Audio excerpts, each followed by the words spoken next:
I would love to hear you put it into words what the difference is when you're setting the scene so that you're vibing in a certain way as opposed to sitting in a blank room. Does it help it flow? What's the difference? The purpose of ritual is to get you in the right frame of mind.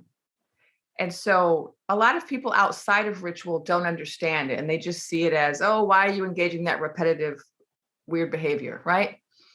But people who are actually healers and teachers, we know what the purpose of ritual is. It's not really important that you do things in a certain way. What's important is that you get in the right frame of mind to do the work. And when you engage in certain rituals, what it does is it signals to yourself as the healer and also to the client that you are taking this very seriously. So I'm not casually just walking into a room and sitting down and saying, so what do you want to, what do you want to know? Right? I'm bringing them in, I'm sitting them down, I'm making sure they're comfortable, offering them some water. I'm then, I've set up the area and they can see that I've taken a lot of care in setting up the room.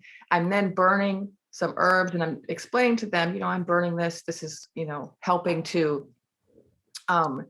cleanse the air. And so there's a spiritual purpose in burning the herbs. You're cleansing the air of energy that you don't want there. But it's also very calming for the client. When you burn sage or sweetgrass, it has a calming effect. And they've done scientific studies on this now. It's calming. It also kills viruses and bacteria in the air. It's also, it's good for COVID. But it has a calming effect. The music that I play these solfeggio frequencies, and in different cultures, people use different types of music, but it all pretty much has the same purpose, and that's to affect the energy of the room, and then also to calm the people down, or to get the people to enter into more of a trance or more of an altered state where they can kind of put their ego to the side, because people can come in and kind of want to control things when they're just really thinking with their ego mind or their conscious mind. But if you relax them enough that they're entered more into that kind of dream state, then they're open to receiving more information from their higher self. And the role of the medical intuitive is to help the client learn how to advocate for themselves with their healthcare practitioners. And so you're helping them to be more open to what is their body saying. You're helping them to be more open to what is their higher self trying to communicate to them. Do they have any guides trying to communicate with them? So when my clients sit down in my sessions, they're really entering into kind of a trance with me. And so a lot of times when I'm with clients, they will see some of the same things I see, or hear some of the same things I hear. So it's an immersive experience. They're not just listening to me. They're not just an audience member of me performing, right? They're participating in their own healing. And all of those tools, which have been used for millennia in so many cultures by medicine people because they know they work, they help to facilitate that relaxation, that openness, that connection with higher self. And they also signal to the client that you're really serious about this. And it also, for the healer, it's reminding you, this is serious business, right? This is not something casual. I'm in a ceremony now, right? So I run my sessions like ceremonies. And it makes me think of I think it's related to another difference, and that has to do with the role of the healer in the culture.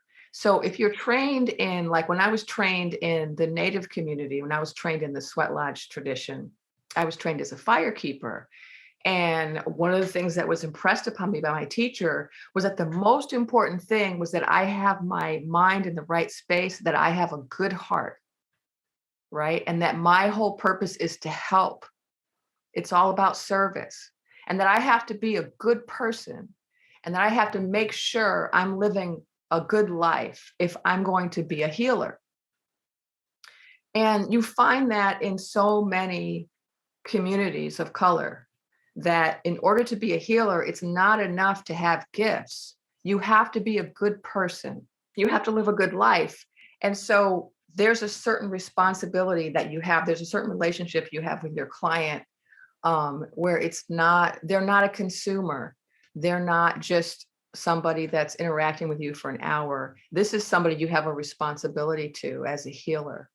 And so I do think that's something that's emphasized a lot in the African American and Caribbean and Native communities where I was trained. And it wasn't emphasized as much in the other training I received. That's a fascinating difference. And it actually brings up the fact that you've written a book called The Ethical Psychic. How is this related? It's funny because as I was talking, I was like, well, I guess this is why I wrote this book. I've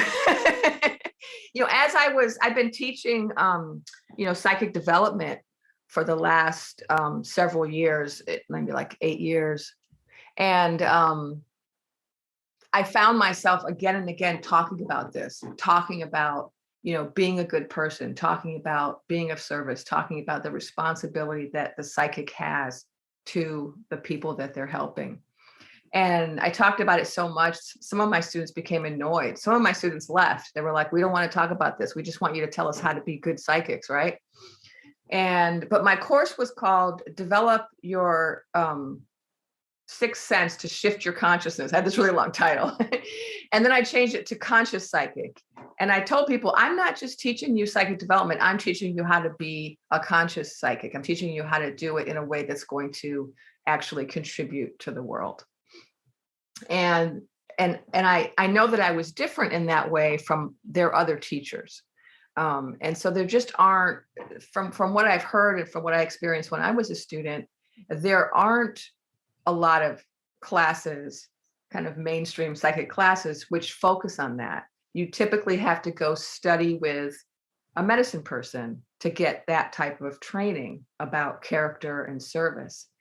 But we live in a culture now, and we live in times now where with the democratization of knowledge, with the internet, everybody has access to everything. And a lot of information that used to be esoteric, hidden, is now exoteric. It's all being shared. So like the Mayans, they hid their knowledge for hundreds of years after the conquest, and now they've shared it.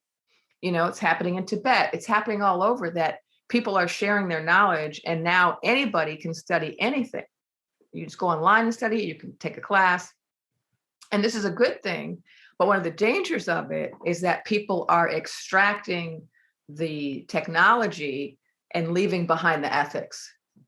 And so I felt like I needed to write a book about this, so that all of these people who are out there, just making their own path, trying to learn on their own, and they don't have a teacher, could get some of the information from the book.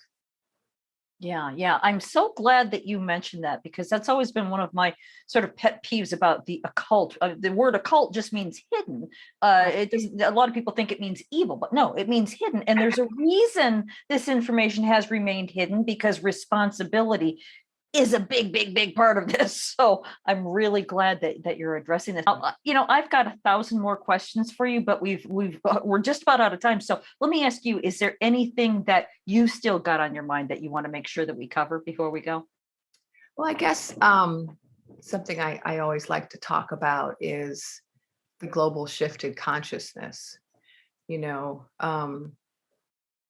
I've been saying for some time that we're in the middle of a global shift in consciousness. And some people right now are really questioning that, because we're going through a lot of hard times right now with the pandemic, and with the reversal of Roe, and just so many challenging things that we're facing right now that look like regressions rather than progressions. And yet the whole idea of a global shift is that we're going to move forward, right, in consciousness.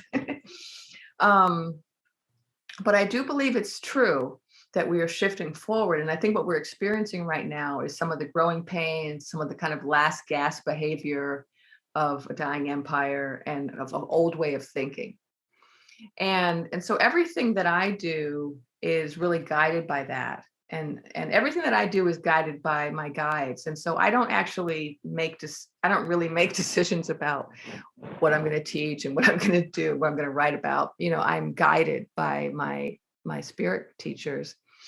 And they have really encouraged me to to develop this online course for medical intuition because more medical intuitives need to be trained.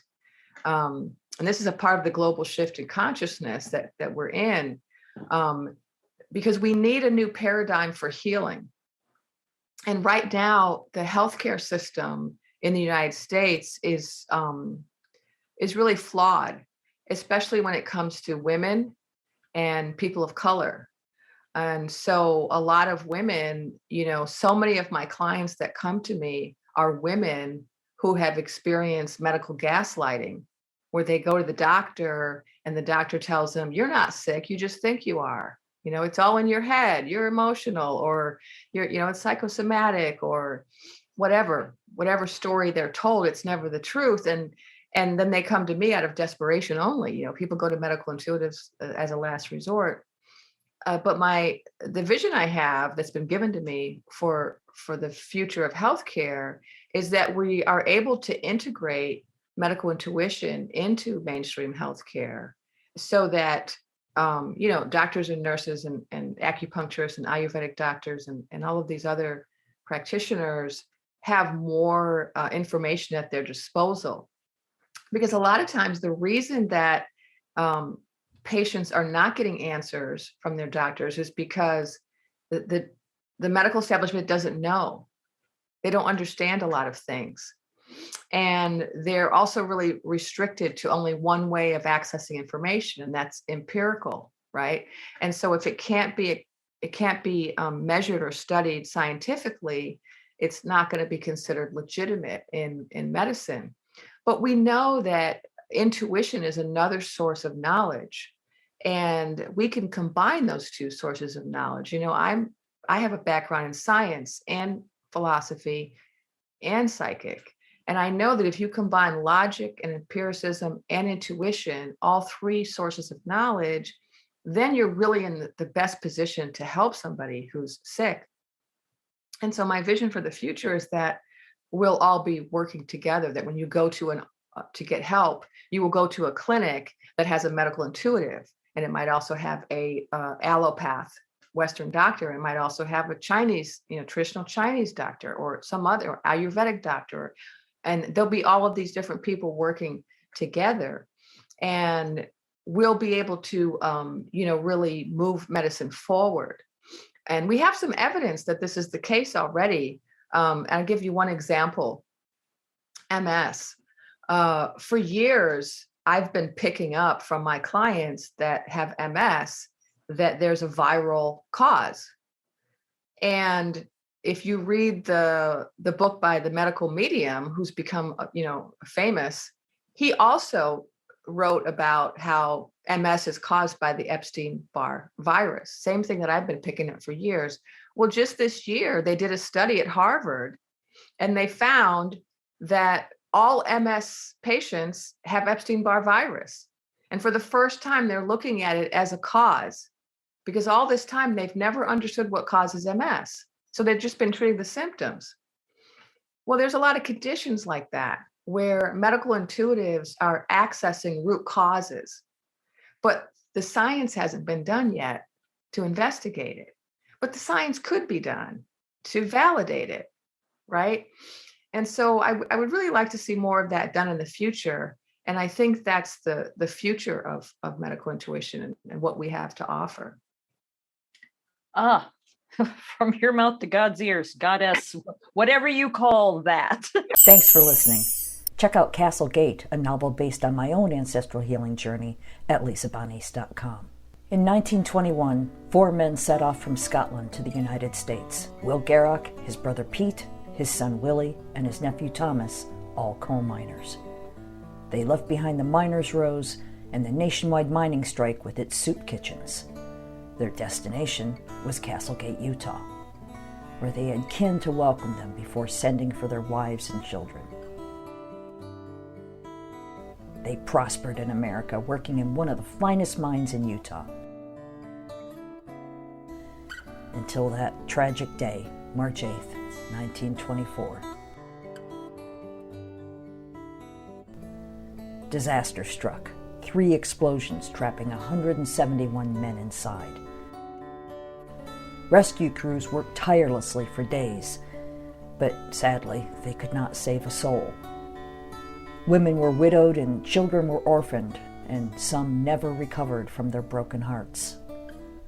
Castlegate is the true and tragic saga of a Scottish family whose dreams of finding their fortunes in the bountiful coal mines of Castlegate, Utah during the Prohibition era explode in one of the most devastating mine disasters in American history.